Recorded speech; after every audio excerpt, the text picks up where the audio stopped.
Imagine um reino que começa dividido, governado por reis que se alternam entre a fidelidade e a rebeldia. Imagine profetas destemidos que enfrentam reis e multidões com uma única arma, a palavra de Deus. Agora imagine guerras, traições, milagres, juízo, exílio. E mesmo assim, uma esperança que insiste em não morrer.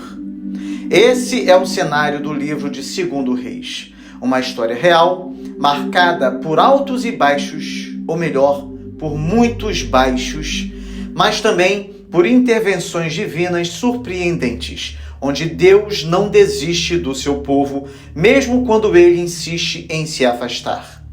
Neste vídeo, vamos caminhar por cada capítulo dessa narrativa dramática e sagrada. Vamos conhecer reis poderosos e reis perversos, testemunhar milagres que desafiam a lógica, ouvir a voz dos profetas e ver o juízo de Deus cair, não por prazer, mas por justiça. Acima de tudo, vamos perceber que em meio à decadência política, à idolatria e à desobediência, a fidelidade de Deus permanece firme como um rochedo. Preparem-se para uma jornada intensa que revela tanto os erros humanos quanto o plano eterno de um Deus que nunca é derrotado, mesmo quando tudo parece perdido.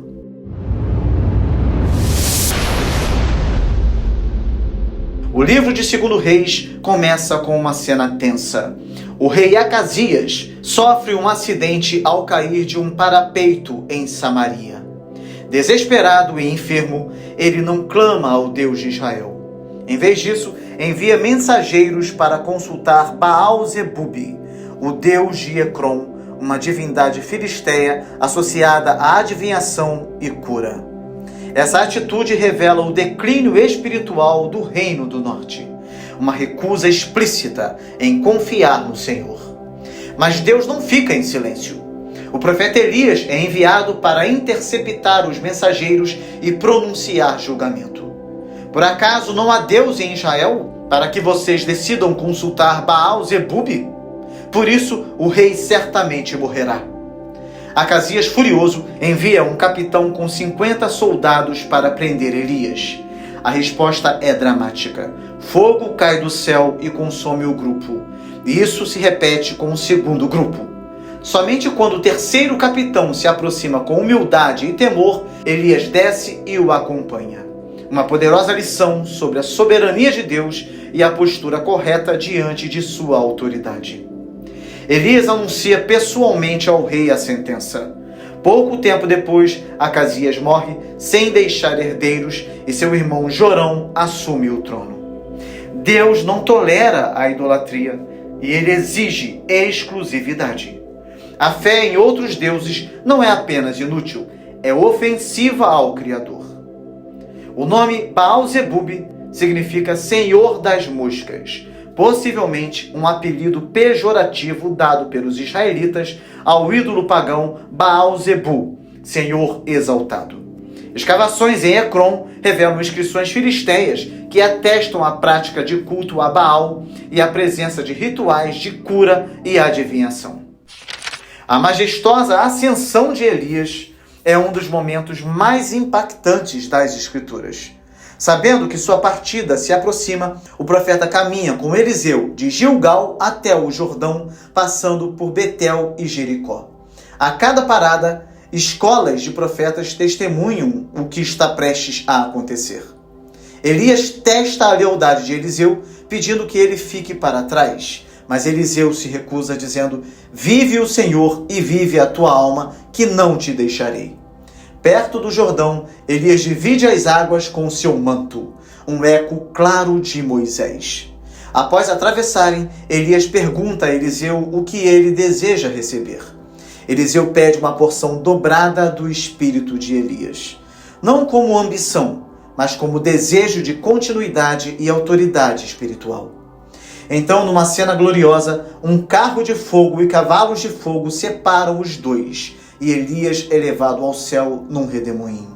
Eliseu rasga suas vestes em lamento, mas logo toma o manto de Elias e repete o milagre: Ele divide o Jordão e retorna. O Espírito Santo que era com Elias agora repousa sobre Eliseu. Logo após, Eliseu purifica as águas de Jericó, um ato simbólico do início de sua missão como profeta da restauração. Em seguida, em Betel, jovens zombam dele, dizendo: "Sobe, calvo", zombando do milagre da ascensão. A zombaria ao profeta é, na verdade, uma afronta ao próprio Deus. Eliseu os amaldiçoa e 2 ursos saem da mata e matam 42 dos jovens. Uma cena dura que mostra a seriedade do ministério profético.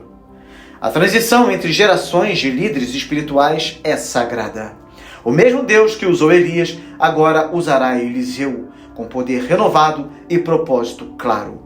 Escavações em Jericó revelam sistemas de irrigação e fontes, o que corrobora com a narrativa da água má da cidade que Eliseu curou com sal, tornando-a própria para o uso e agricultura.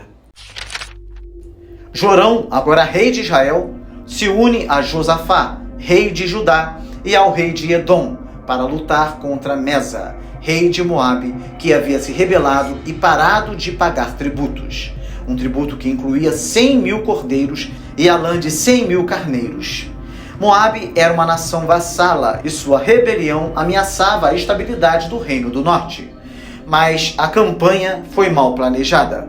Os exércitos marcharam 7 dias pelo deserto sem encontrar água. Em desespero, Josafá propôs consultar um profeta do Senhor.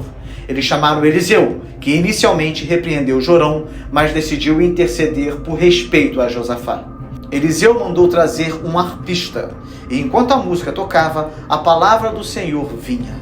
Eliseu profetizou: "Não vereis vento, nem vereis chuva, contudo este vale se encherá de água." No dia seguinte, a promessa se cumpriu. Além disso, os moabitas, ao verem o reflexo vermelho da água ao amanhecer, pensaram que os reis se mataram entre si. Correram para saquear, mas foram derrotados. Por fim, em um ato desesperado e bárbaro, o rei de Moabe sacrificou seu próprio filho no muro da cidade. A cena foi tão horrenda que causou grande indignação e encerrou a batalha. A guerra não terminou como esperado, mas a vitória espiritual foi clara. O Senhor é quem sustenta Israel, mesmo quando tudo parece perdido. Mesmo quando os planos humanos falham, Deus tem sempre o poder de agir sobrenaturalmente. Ele provê água sem chuva, vitória sem espada. A estela de Mesa, descoberta em Dibon, Moabe, atual Jordânia, confirma a rebelião do rei Mesa contra Israel. Nela, Mesa celebra suas vitórias e atribui seus feitos ao deus moabita Quemos, mostrando o pano de fundo pagão da guerra. O capítulo 4 mostra a compaixão divina de forma intensa, por meio de Eliseu. 4 histórias destacam o poder de Deus agindo nos detalhes da vida cotidiana. A primeira é a multiplicação do azeite. Uma viúva de um profeta vem a Eliseu aflita. Os credores querem levar seus filhos como escravos. Tudo o que ela tem é uma botija de azeite. Eliseu pede que ela recolha muitas vasilhas e, milagrosamente, o azeite se multiplica até encher todas. Com a venda, ela paga a dívida e vive do restante. A segunda história é a da sunamita e o filho ressuscitado. Eliseu frequentemente passava por Sunem e era hospedado por um casal. Em gratidão, ele prometeu um filho à mulher estéril, e a promessa se cumpriu. Anos depois, o menino morreu repentinamente. A mulher correu até Eliseu e, com fé determinada, exigiu sua intervenção. Eliseu foi até o menino e orou fervorosamente. Ele deitou-se sobre a criança, boca, olhos e mãos, e o menino reviveu. Esta é uma das mais poderosas ressurreições do Antigo Testamento. A terceira história é o cozido da morte. Durante uma fome, Eliseu mandou preparar um ensopado. Um dos servos colocou, sem saber, ervas venenosas. Quando os servos perceberam, gritaram: "A morte na panela!" Eliseu lançou farinha no alimento e, milagrosamente, a comida se tornou segura. A quarta história é a multiplicação dos pães. Um homem trouxe 20 pães de cevada e espigas novas para Eliseu. Ele ordenou que se repartisse entre 100 homens. Apesar da incredulidade do servo, todos comeram e ainda sobrou. Um prenúncio do milagre de Jesus na multiplicação dos pães. Deus se importa com cada detalhe. Dívidas, esterilidade, fome e morte. Nada está fora do seu alcance. Em Tel Rehav, norte de Israel, arqueólogos encontraram inscrições que mencionam grupos proféticos semelhantes aos filhos dos profetas, como os que Eliseu frequentemente visitava. Isso confirma a existência de comunidades proféticas organizadas no período do reino dividido. Naamã era um poderoso comandante do exército da Síria, respeitado e vitorioso. Mas havia um detalhe que nenhuma armadura escondia. Ele era leproso. A lepra, naquela época, era mais que uma doença. Era uma sentença de morte social e física. A esperança veio de onde menos se esperava, de uma menina israelita levada cativa durante uma guerra.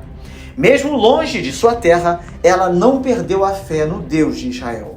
Ela disse à esposa de Naamã: "Ah, se o meu senhor estivesse diante do profeta que está em Samaria, ele o curaria da sua lepra." Naamã foi até Israel, carregando presentes e uma carta do rei da Síria. O rei de Israel, ao ler a carta, se desesperou. "Sou eu Deus com poder de matar e dar vida?" Mas Eliseu soube do caso e pediu que Naamã fosse até ele. O comandante chegou com toda a pompa, esperando algo espetacular. Mas o profeta apenas mandou um recado: "Vai, lava-te 7 vezes no Jordão." Naamã se enfureceu. Queria um show, não um ato de fé humilde. Mas seus servos o convenceram a obedecer. E quando ele mergulhou pela 7ª vez, sua carne se tornou como a de uma criança. Curado.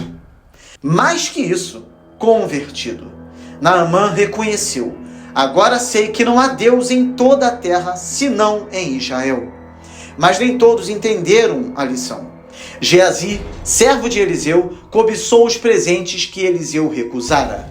Ele mentiu para Naamã, tomou os bens e voltou como se nada tivesse acontecido.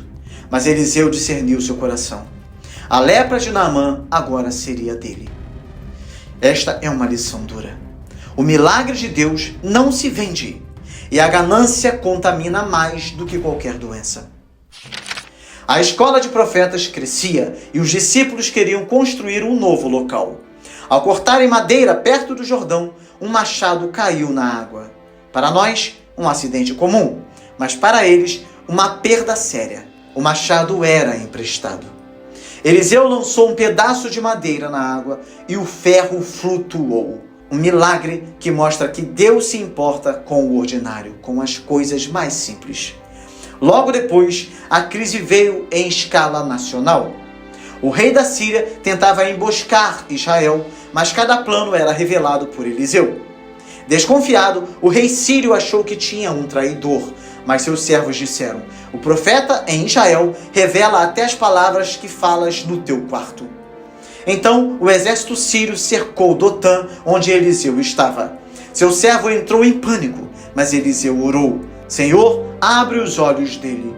E o moço viu. O monte estava cheio de cavalos e carros de fogo ao redor de Eliseu. O profeta também orou para que os inimigos fossem cegados, e assim foram conduzidos diretamente ao rei de Israel. O rei quis matá-los, mas Eliseu ordenou que os alimentasse. E após isso, os ataques cessaram por um tempo. No entanto, a guerra voltou. Samaria foi sitiada. A fome ficou tão extrema que mães começaram a comer seus próprios filhos. O rei, desesperado, rasgou suas vestes, mas em vez de se voltar a Deus, quis matar Eliseu.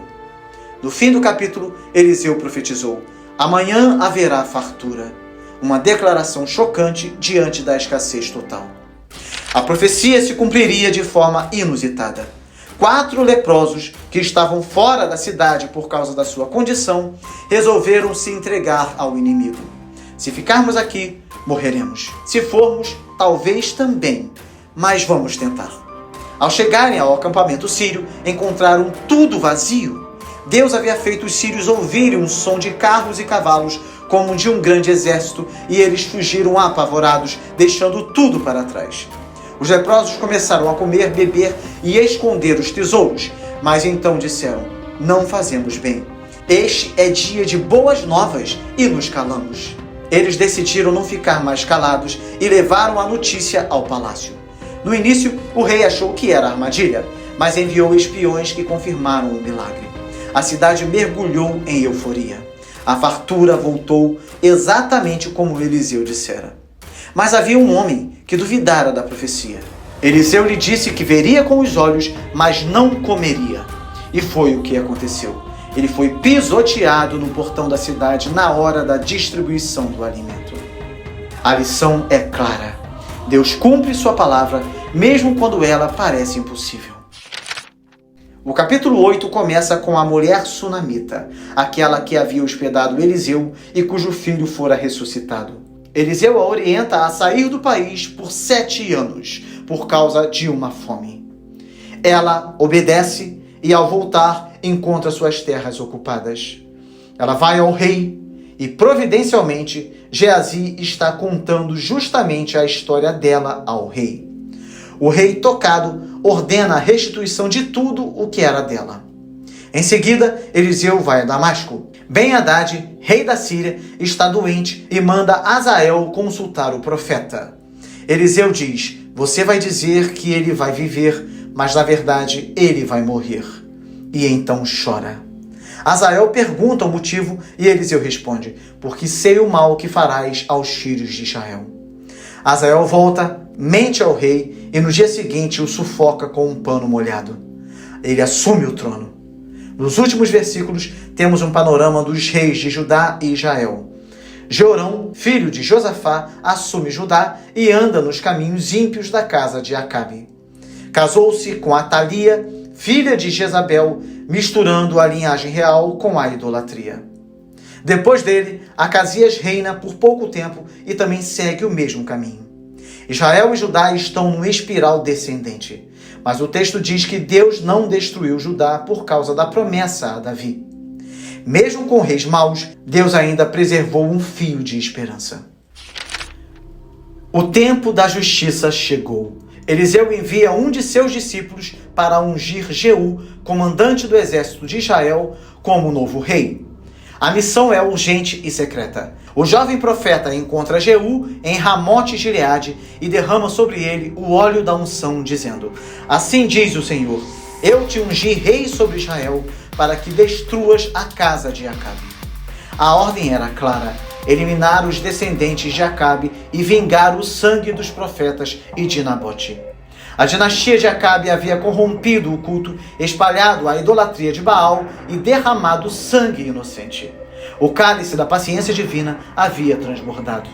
Jeú montou em sua carruagem como um furacão. Seu estilo impetuoso foi notado de longe. A maneira de guiar é como a de Jeú, filho de Ninzi, pois guia loucamente. É o que nos diz o versículo 20. O primeiro alvo foi Jorão, rei de Israel. Ao encontrá-lo em Jezreel, Jeú responde com flechas certeiras quando Jorão lhe saúda: a paz, Jeú. Como pode haver paz enquanto há tantas prostituições e feitiçarias de Jezabel, tua mãe? Jorão tentou fugir, mas Jeú o atingiu com uma flecha no coração. Seu corpo foi lançado no campo de Nabote, cumprindo a profecia de Elias. Acasias, rei de Judá e aliado de Jorão, também tentou escapar, mas Jeú o perseguiu e o feriu mortalmente. Por fim chegou a hora de Jezabel. Ela se pintou e se enfeitou, vaidade até o fim. Mas seu destino já estava escrito. Atirai-na, ordenou Jeú. A queda foi mortal e seu corpo foi devorado por cães, restando apenas o crânio, os pés e as palmas das mãos. A profecia se cumpriu com precisão assustadora. Jeú agora precisa consolidar seu reinado e cumprir totalmente a palavra do Senhor. Em carta, ele desafiou os líderes de Samaria a escolherem um dos filhos de Acabe para reinar. Temendo o poder de Jeú, eles se renderam e obedeceram.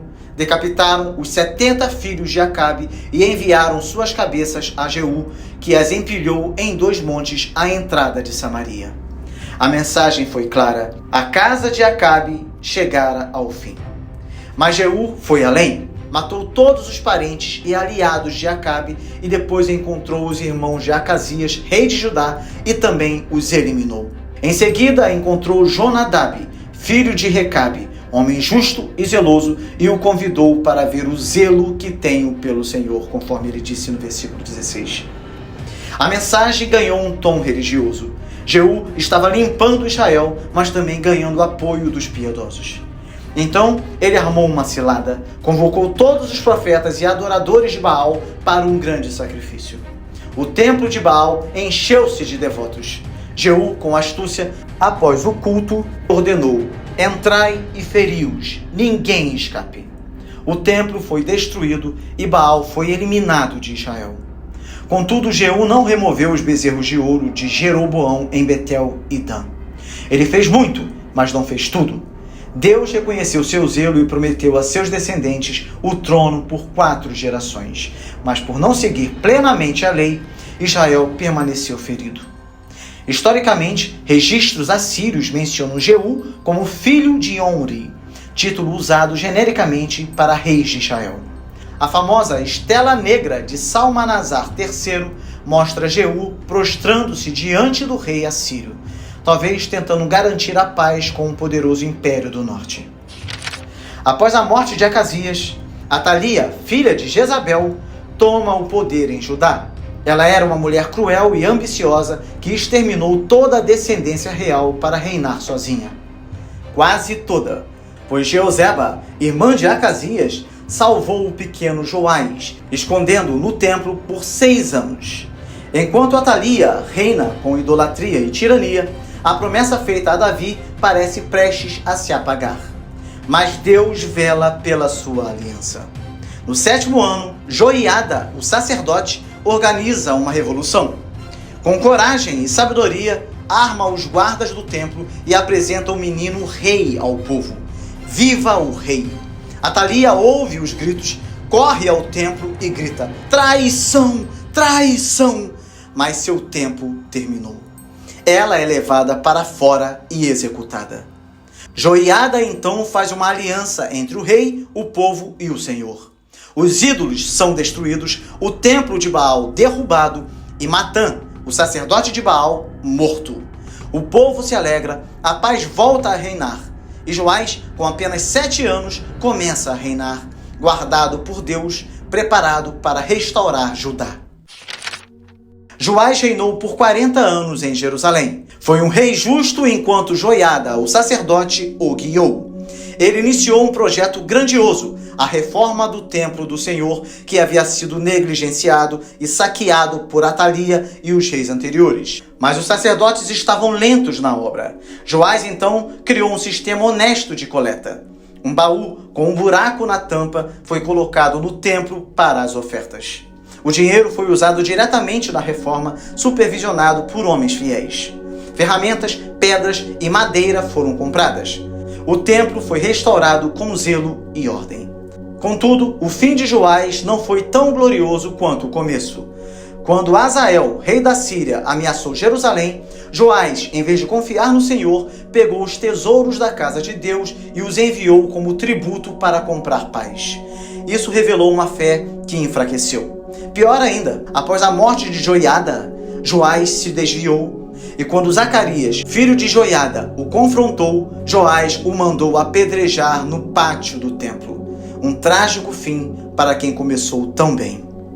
No final, Joás foi assassinado por seus próprios servos em uma conspiração e seu filho Amazias assumiu o trono. No 23º ano do reinado de Joás, filho de Acasias, rei de Judá, Jeoacás, filho de Jeú, tornou-se rei de Israel em Samaria e reinou 17 anos. O reinado de Jeoacás começou mal. Ele seguiu os pecados de Jeroboão e perpetuou a idolatria em Israel. O Senhor, por isso, entregou o reino nas mãos de Azael e depois Ben-Hadad, reis da Síria. Israel foi oprimido, quase destruído. Ainda assim, Jeoacás clamou ao Senhor, e o surpreendente aconteceu.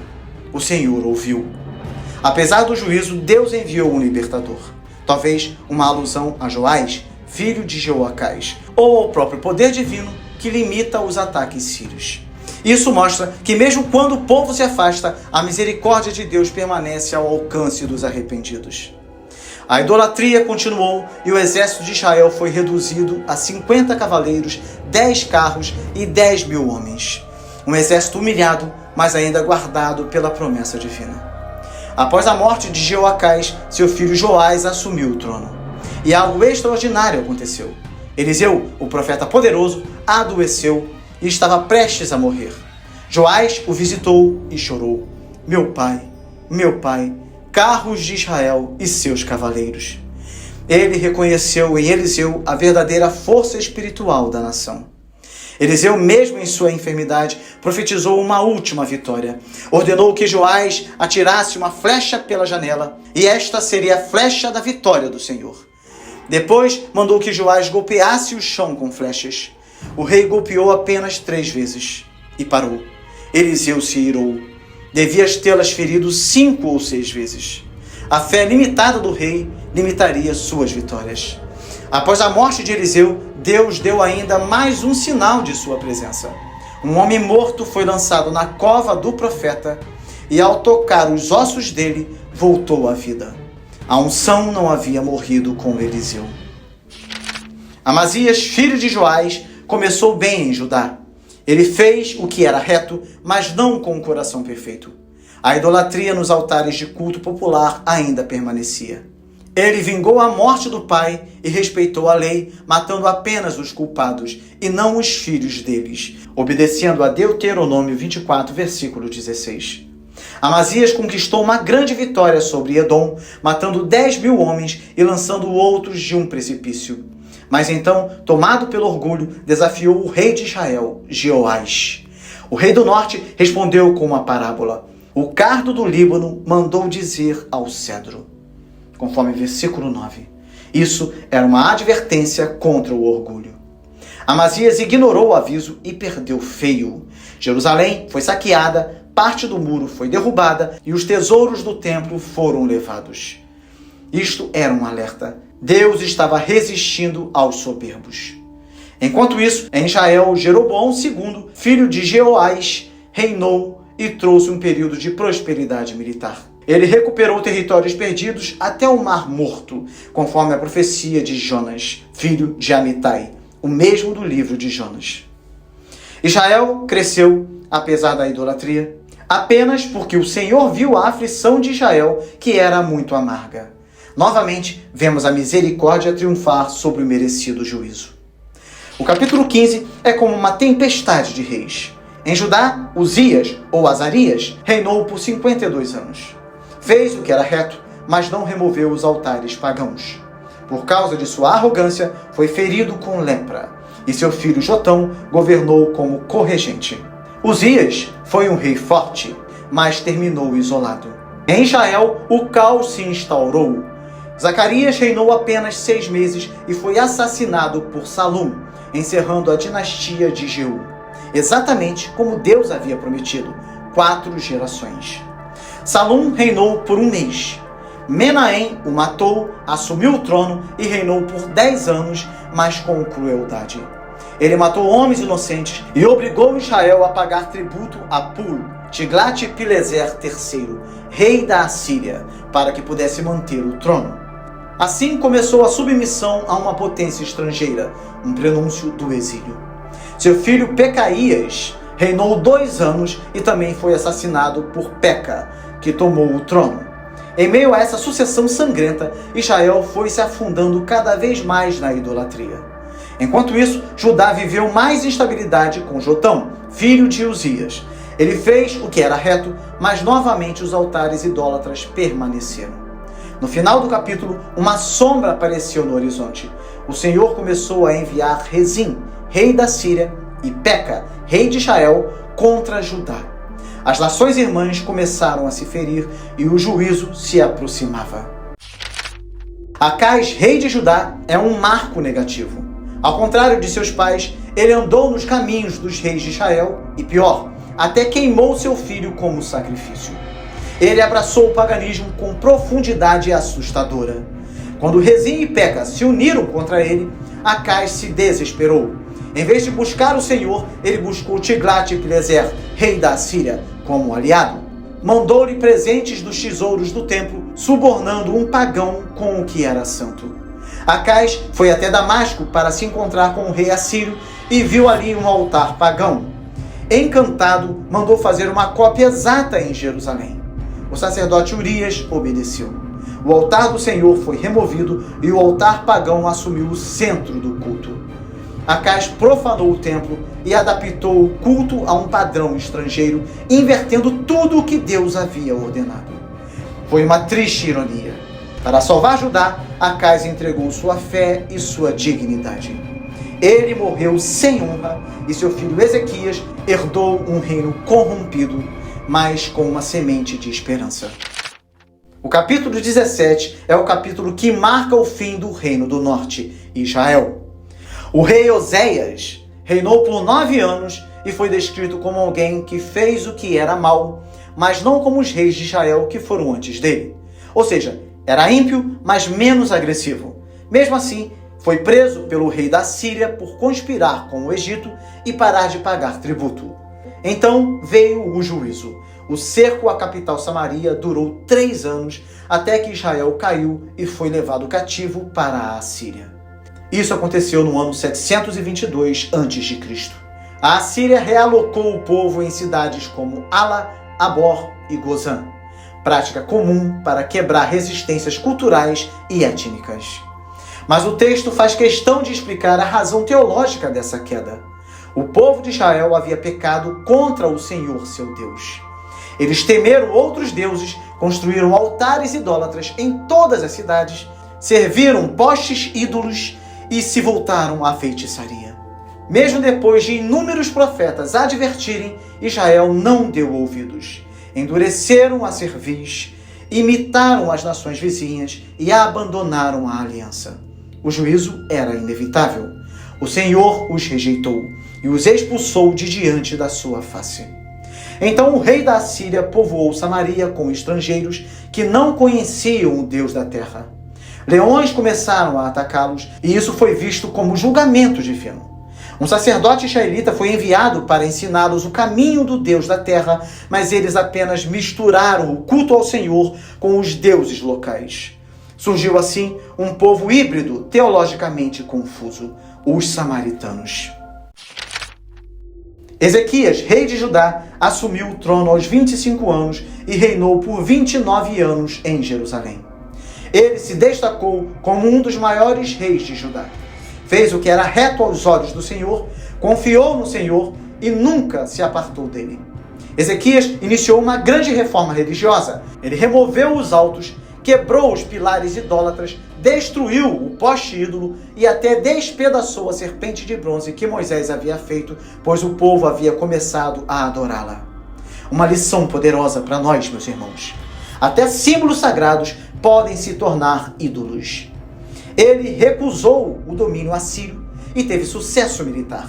Mas no 14º ano do seu reinado, Senaqueribe, rei da Assíria, invadiu Judá e tomou várias cidades fortificadas.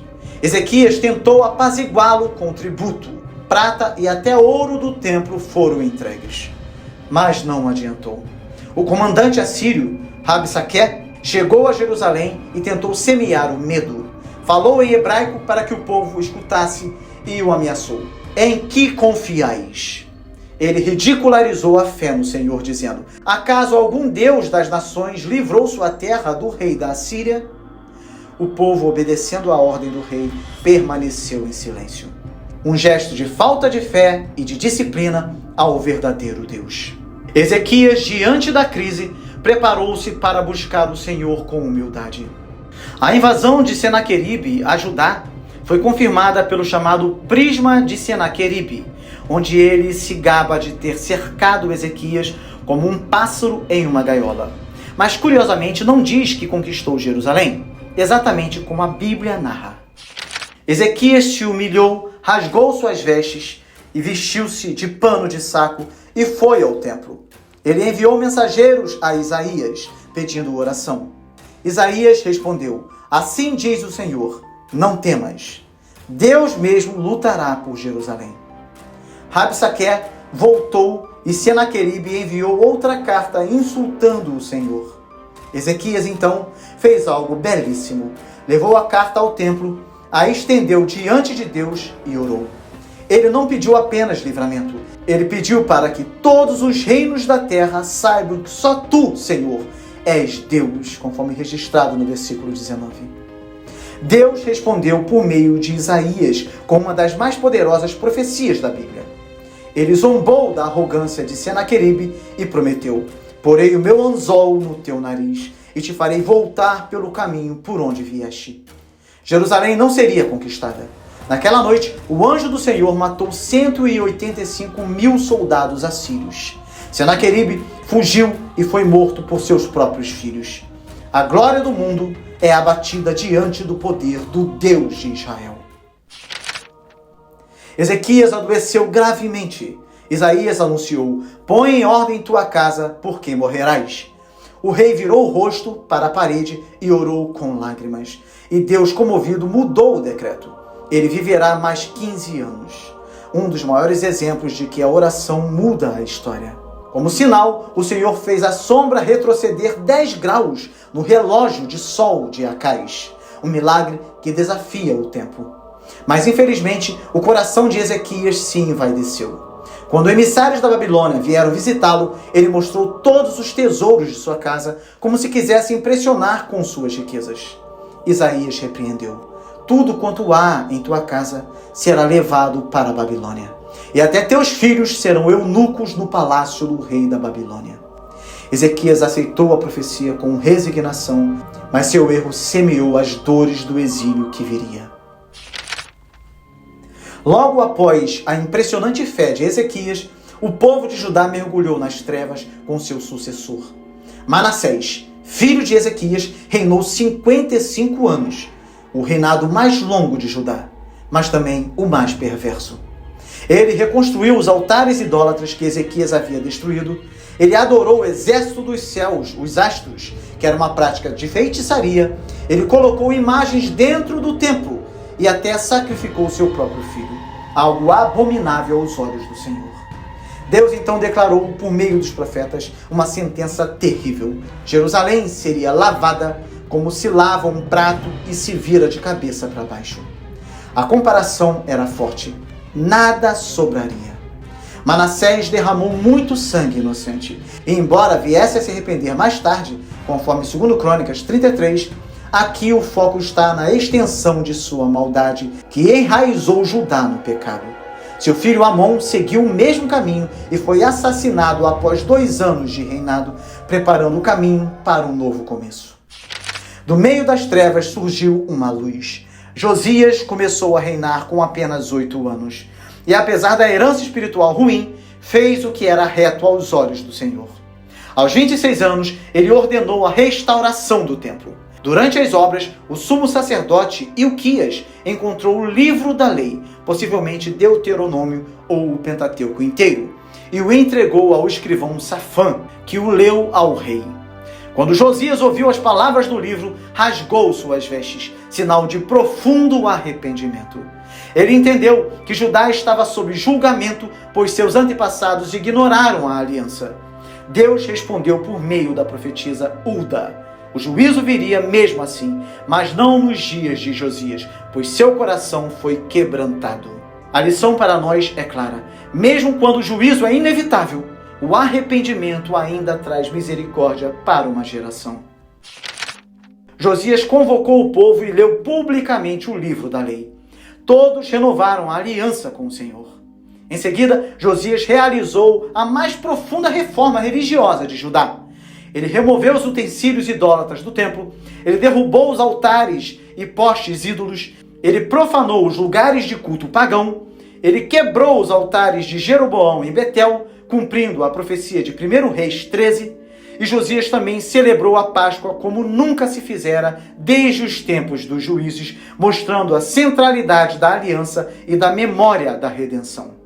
Apesar de sua fidelidade, o Senhor manteve a sentença, por causa de tudo quanto Manassés fez. No final do capítulo, Josias morreu em batalha contra o faraó Neco, no vale de Megido. Sua morte marcou o fim da última grande chance de Judá. Jeoacás reinou por apenas 3 meses e foi levado cativo pelo Egito. Seu irmão Jeoaquim assumiu e voltou ao caminho do mal. Logo, a Babilônia, sob Nabucodonosor, invadiu Judá. Deus estava executando o julgamento predito. Durante esse período, vários grupos de judeus foram deportados para a Babilônia. Jeoaquim morreu e seu filho Joaquim reinou por apenas 3 meses antes de se render ao rei babilônico. Então ocorreu o primeiro grande exílio. Os tesouros do templo foram levados, os nobres, artesãos e guerreiros foram deportados, restando apenas os mais pobres da terra. Zedequias, o novo rei nomeado por Babilônia, também fez o que era mau. A desobediência persistiu e o relógio da destruição de Jerusalém se aproximava do fim. No ano 586 a.C., no 9º ano de Zedequias, Nabucodonosor cercou Jerusalém. Após 2 anos de cerco, a cidade foi tomada. Os muros foram quebrados. Zedequias fugiu, mas foi capturado. Seus filhos foram mortos diante de seus olhos e depois ele foi cegado. A última imagem que ele viu foi a de sua linhagem sendo exterminada. O templo foi queimado, os muros destruídos, os utensílios sagrados saqueados. Os principais líderes foram levados a Ribla, onde foram executados. A terra ficou desolada e apenas os mais pobres permaneceram, sob Gedalias, o governador. Mas até ele foi assassinado por um grupo rebelde, o que gerou fuga e caos. O livro de 2 Reis termina com uma imagem triste. Jerusalém está destruída, o templo em ruínas, o povo exilado na Babilônia. Aos olhos humanos, parecia o fim da linha. A promessa de Deus a Davi havia sido esquecida? A terra prometida havia sido perdida? A glória de Israel apagada? Mas, surpreendentemente, o último parágrafo não é de lamento. É de esperança.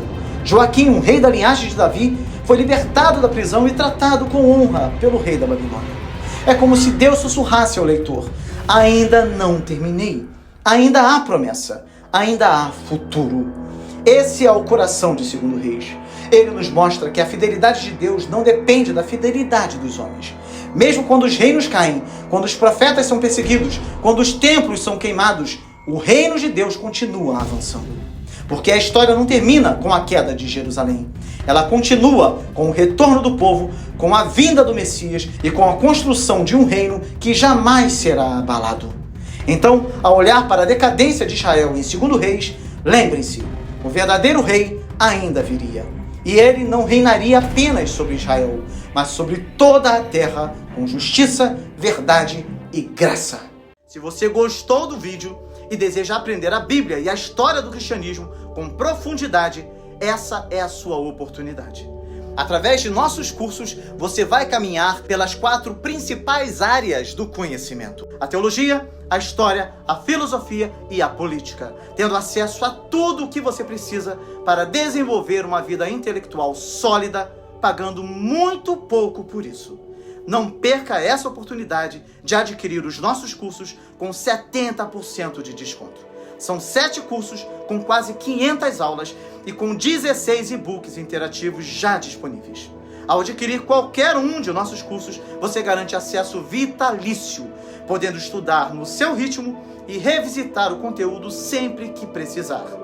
Mais do que um investimento pessoal, esse conhecimento abençoará toda a sua casa, trazendo clareza, edificação e crescimento espiritual para você e sua família. Aprofunde-se na palavra, prepare-se para ensinar, fortaleça a sua fé. Garanta agora mesmo seu acesso exclusivo, tá bom? Chegamos ao final de mais um vídeo. Dê o seu like e compartilhe esse vídeo para que outras pessoas possam conhecer o canal e estudar a Bíblia e a história do cristianismo aqui conosco. Uma exclusividade aqui do canal A Bíblia Toda. Que Deus te abençoe muito e até o próximo vídeo com a graça de Deus.